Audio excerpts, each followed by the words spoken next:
아까 그 발 없는 소문 중에 하나였죠. 유가의 급등에 대한 기대감을 높였던 이 소식 지난 14일에 전해졌습니다. 자, 이 뉴스 유가 급등의 강세를 지속시킬 수 있을까? 김윤태 전문가님? 좀 제한적이라고 보고 있습니다. 왜요? 자, 제한적인 게 네. 당장은 이제 미국이 보복 조치를 할 것 같아요. 근데 군사적 조치 얘기가 나오고 있는데, 자, 전 세계는 예전에 중동제 그러니까 호메르즈 저기 전 세계 70%를 공급했어요. 근데 지금은 거의 절반 이상을 미국이 커버합니다. 단기간에 못 하죠.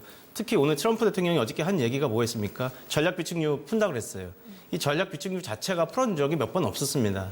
자, 이게 굉장히 많아요. 7억 배럴 이상이 있는데 이거를 풀 수 있는 거는 제한적으로 푼다면요. 기름값이 올라가는 게 아니고 안정을 시키는 겁니다. 왜 여기서 공급을 못하는 걸 자기네가 대신할 수 있는 겁니다. 네. 자, 그만큼 있는데 이거 푼 적도 별로 없어요. 그럼 미국의 재난용을 쓴 거고요. 네. 또 하나 군수용으로 보조를 한 겁니다. 근데 진짜 기름값이 이 전략 비축유로 올라가는 경우가 한 번 있었어요. 한 20여 년 전인가? 네. 자, 9.11 테러 때요. 자, 9.11 테러 때 어떡합니까? 미국이 공격을 당했어요. 네. 준 전시 상태로 가면서 그때 부시 대통령이 어떻게 합니까? 전략 비축유 용량을 다 채우라고 시켰어요. 그래서 만들어 놓은 거 기지를 전부 다 채웠습니다. 네. 그러니까 어떻게 합니까? 기름값을 다 사와요. 그러니까 기름값이 올라갔어요, 반대로. 근데 지금은 반대로 국제 유가가 불안하니까 미국에서 푼단 말이에요. 원래 갖고 있던 걸 풀기 때문에 이번엔 다르다. 네, 좀 안전하니까 올라가는 속도를 좀 늦출 겁니다. 올라가는 건 올라갈 거예요, 일시적으로는. 예. 올라가지만 그걸 낮추는 효과가 있는 거고 이 전략 비축유는 사실상 미국 자체만을 위한 거, 전 세계를 위한 거 아니란 말이에요. 네. 예를 들어서 이 전략 비축유를 쓸 수 있는 나라가 유일하게 미국 외에 한 나라가 있어요. 법적으로. 어딘가요? 이스라엘이에요. 아. 이게 한 70년대에 미국하고 네. 이스라엘 원래 형제 국가 아닙니까? 그래서 네, 네. 여기 주역을 맡아서 법적으로 양국 간의 외교적으로 유일하게 이스라엘을 쓸 수 있어요. 근데 이스라엘이 조약은 맺었지만 한 번도 쓴 적은 없어요. 굉장히 안정하고요. 미국이라는 나라가 무서운 게 최근에는 자기네가 전 세계 1위입니다. 셰일가스 때문에. 하지만 지금도 상당 부분을 사우디에서 사와요. 얼마 전까지만 해도 사우디 전 세계 1위가 누굽니까? 아람코란 말이에요. 이 아람코 세계 1위의 석유 회사조차도 네. 이게 원래 당초 미국이 개발한 거란 말이에요. 1차 세계대전 이후에 굉장히 오래됐습니다. 1920년대, 30년대부터인데 네. 그래서 5대5로 지분 갖고 있다가 사우디가 60%, 미국이 40% 갖고 있었어요. 최근에 미국이 지분을 다 넘겼습니다. 그래서 100%는 지금 사우디가 갖고 있어요. 네. 그 조건으로 사우디가 이걸 상장시키는 겁니다. 네. 그러면서 미국이 무서운 게 미국 내에만 땅속에 깊게 1000m 밑에가 파놓은 게 저장소가 있는 게 아니에요.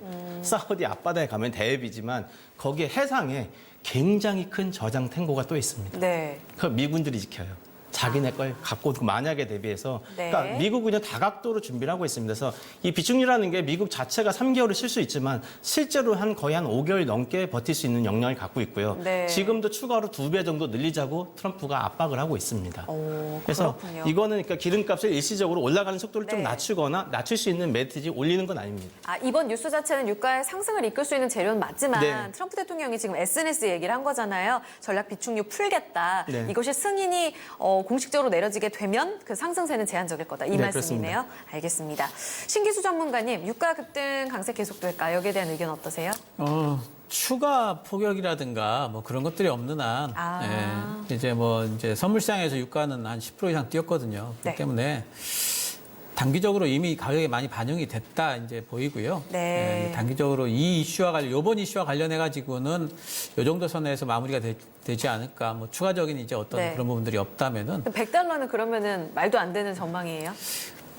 그거야 뭐 말도 안 되는 일이 종종 일어나니까. 이 전망 자체는 그러면은 미국과 이란이 계속적으로 이제 갈등을 빚을 때 가능한 그렇죠. 이제 시나리오인가 그런 게 봐요? 가능할 네. 거고 또 이제 갈등을 빚는다 할지라도 네. $100라는 건 사실 좀 너무 좀 과한 적이 같고 유가 올라가게 되면은 뭐 전략 비축유뿐만이 아니라 다른 이제 수단들이 또 많이 있을 거고 지금 이제 미국의 셰일 업체들 같은 경우에도 네. 지금 풀로 가동을 지금 네.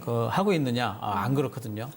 그래서 이제 거기에 대한 이제 여러 가지 이제 버퍼링 버퍼링 작용도 여러 가지 가능하기 때문에 유가가 그 정도까지 급등할 거라고 보는 것은 지금으로서는 조금은 좀 아닐 것 같다라고 이 정도 선에서 좀 마무리가 되지 않을까 네. 단기적으로는 예. 그 정도로 예상을 하고 있습니다. 네, $50 초반에서 $60를 넘기가 좀 쉽진 않아 보이는 상황입니다. 단기적인 이슈로 두 분은 보셨네요. 첫 번째 질문에 대한 답을 찾아봤습니다.